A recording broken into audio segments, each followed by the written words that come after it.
Então essa questão de número 37, ela traz uma obra do Walter de Maria, Campo Relampejante, cujo acesso se deu no site em tal data, 12 de junho de 2018. É uma questão que eu ranqueei como dificuldade alta e você vai me dizer aqui nos comentários se é ou não uma questão que você considera difícil, ou média, ou até mesmo fácil, tá?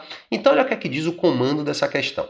Na obra Campo Relampejante, de 77, o artista norte-americano Walter de Maria coloca hastes de ferro em espaços regulares em um campo de 1.600 metros quadrados no estado do Novo México, um dos estados dos Estados Unidos, né? O trabalho faz parte do movimento artístico Land Art, que trata da... Então veja, eu vou me aproveitar dessa questão, eu escolhi essa questão justamente para que nós possamos comentar esse movimento da arte contemporânea. Veja que o Enem deixa bem clara a data da obra, né, da instalação, 77, duas vezes inclusive, repetida. E o que é que vem a ser a Land Art? O que é que vem a ser esse movimento aí dos anos 60, 70, 80 na história da arte? Então veja só, eu vou aqui pedir ajuda a um artista, o E.F. Schutt, com a Cachoeira de Paulo Afonso de 1850, tela do acervo do MASP. Eu acho bem legal esse acervo aqui eletrônico digital do MASP, porque a gente pode entrar na tela, né? A gente pode sentir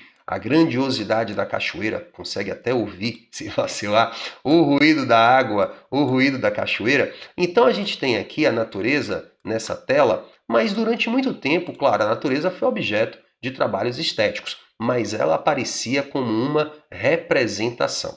Então, quando a gente vai lá, logo para o início do século XX, quando René Magritte diz isso não é um cachimbo, e instaura toda uma questão de problematização da representação na obra de arte, nós podemos dizer que, além de arte, está dando um passo justamente a mais nessa questão da representação, trazendo a natureza para a obra de arte não mais como uma representação, mas justamente agora como justamente o cenário, o palco em que se desenrola a própria obra de arte. Então nós temos aqui o artista búlgaro Christo e sua esposa Jean-Claude, que fizeram algumas obras enquadradas na etiqueta da Land Art. Eu gosto muito aqui do Pier Flutuante, então a gente vê aqui uma pista sobre o Lago de Iseo, na Itália, né? Então nós temos aí, portanto, uma espécie de passarela que intervém na paisagem. Gosto muito também aqui da ideia do hashtag do parlamento alemão embrulhado, né? A gente tem essa ideia aqui realmente de pegar a paisagem e fazer a obra de arte, incluindo o próprio prédio aí, né? E o trabalho que eu acho mais legal é esse aqui das Ilhas Cercadas, trabalho da década de 80, em que um tecido cobriu, digamos, a superfície praieira, né, ou praiana de duas ilhas em Miami, nos Estados Unidos. Pelo menos duas aqui que a gente está vendo, mas no primeiro plano, ao fundo, a gente vê que tem outra lá também. Na verdade, 11, ele diz aqui, né? 11 das ilhas situadas na Baía de Biscayne, na Grande Miami, foram cercadas, tal.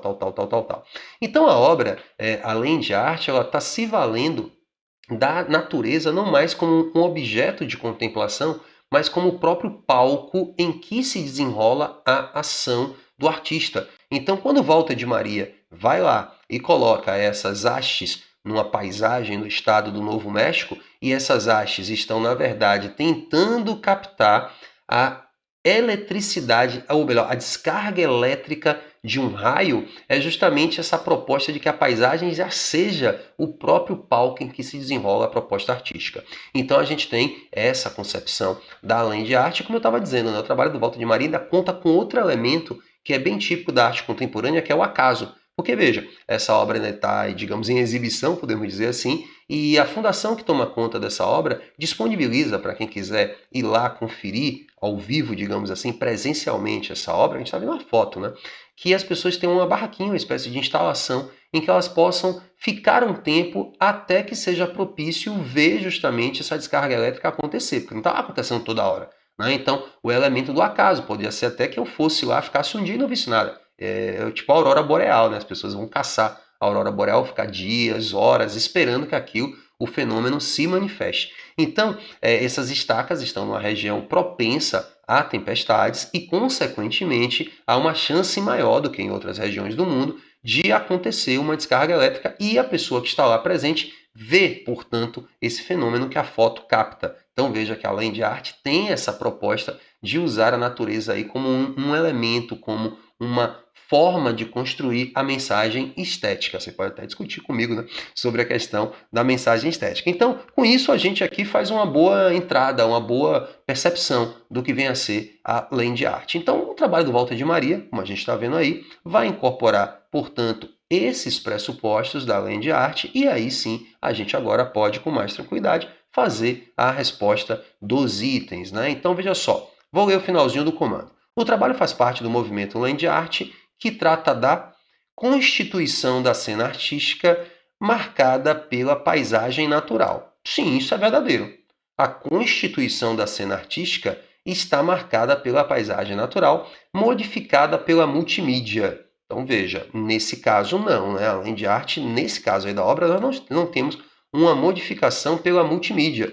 É diferente, por exemplo, se nós estivéssemos, como agora, vendo a arte digital com o mapping. O mapping, através da projeção de luzes, vai fazer com que prédios, cenários fiquem animados. Então aí a gente consegue ver toda a dinâmica que a construção adquire a partir da projeção de luzes, ou seja, a partir da projeção multimídia. Então, nesse sentido, aqui não existe, né, no trabalho do Walter de Maria, essa proposta, pelo contrário, é esperar o raio cair, é esperar o raio acontecer, nesse caso, né, o raio vai cair duas vezes no mesmo lugar, enfim.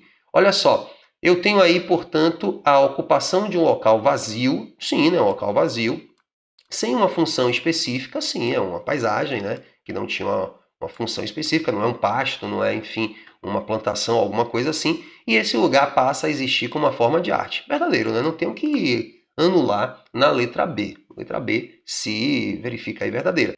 Utilização de equipamentos tradicionais como suporte para atividade artística. Não, né? Então a gente não pode dizer que hastes de ferro, por exemplo, vão ser o típico equipamento tradicional da arte, né? Não é um mármore para fazer uma escultura, não é madeira, não é o metal fundido, o bronze, não é uma tela, ou seja, não tem equipamentos tradicionais e a própria paisagem também não é tradicionalmente dessa maneira que a gente está vendo aí, usada como suporte artístico, né?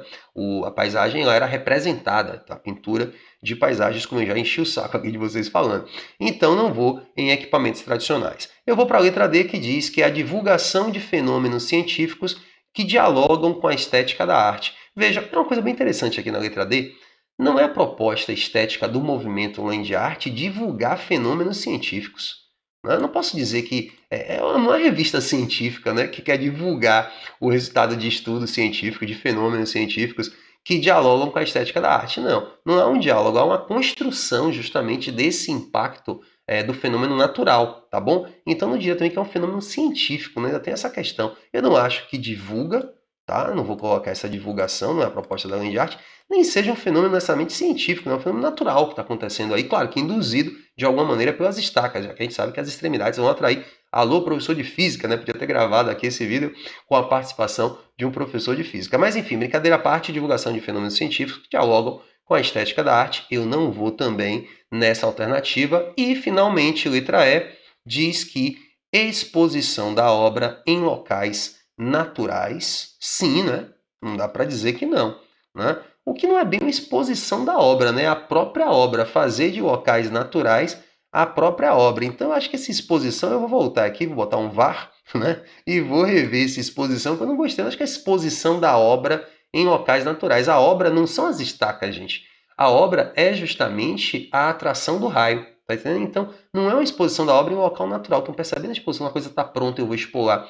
Mas, sim, é a construção. Construção da obra em locais naturais. Ficaria mais tecnicamente interessante. Então, e institucionais. Também institucionais é outro elemento aqui questionável, né? Ainda que, pesquisando sobre a obra, eu vi, como eu falei para vocês, que uma fundação toma conta do espaço e até cede, né, barracas, instalações, para que as pessoas possam ficar alguns dias enquanto o fenômeno é verificado, é buscado, né? Enquanto esse fenômeno natural não acontece, as pessoas estão lá esperando para que aquilo ocorra. Mas a paisagem em si não é um espaço institucional, não é um museu, não é um museu com outras obras, então eu condenaria na letra E o exposição, né, o termo exposição e o termo institucional. Agora, é uma obra em um local natural e aberta ao público de alguma maneira, né? A gente pode dizer que aberta ao público não tem tanto problema assim. Então, gente, está aí um breve comentário sobre a land art a partir dessa questão do Enem, E se você não conhecer o canal, se inscreve, né? Compartilha, principalmente com amigos, com amigas que farão Enem. E se inscreve aqui porque toda semana tem uma questão nova no nosso canal. Valeu? Então, beijo, beijo. Tchau, tchau.